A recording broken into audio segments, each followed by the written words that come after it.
I'm Tara Joseph, looking at the key themes in Asia in the week ahead with John Foley, who's the editor China for Reuters Breakingviews. John, good to have you here in Hong Kong. It seems like we keep getting a flurry of China data, and here it comes again. We've got CPI coming out, trade data coming out, bank lending coming out. What's the key one to watch? There's so many data points. It's quite, it's blindsiding. It's endless, basically. The one that I would look at is bank lending.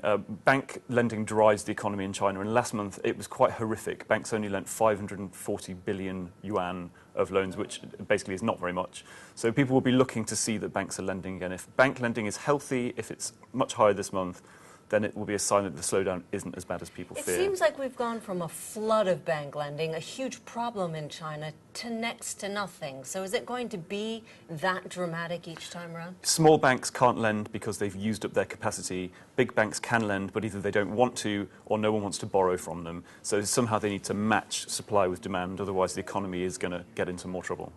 Let's move to politics, and here we are in Hong Kong. There is a legislative council election at the weekend. That doesn't sound so exciting. Growing tension between China and Hong Kong. We have hunger strikers sitting outside government buildings.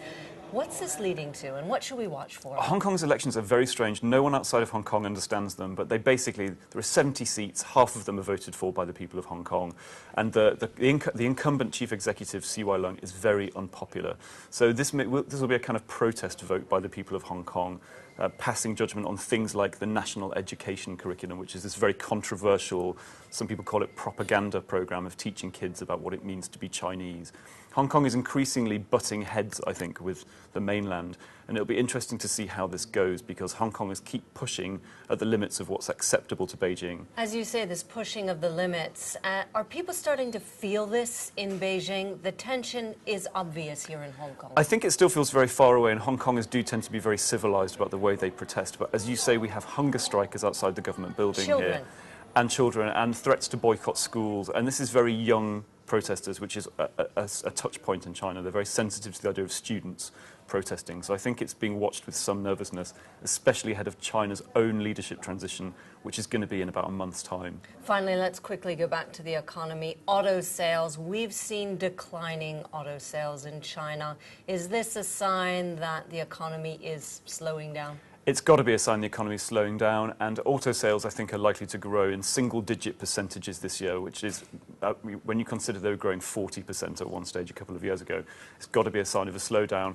In the long term, China still needs more cars. There's only one car for every 22 people in China, compared to one car for every 7 people everywhere else in the world. So there's room for growth. But a healthy slowdown, and let me tell you, I live in Beijing, so I breathe in the results of all these cars, the produce of all these cars every day. A slowdown is probably a healthy thing for the economy at large, if not for the individual car makers. Good luck with those traffic jams. And John Foley with a focus on China. Thanks very much.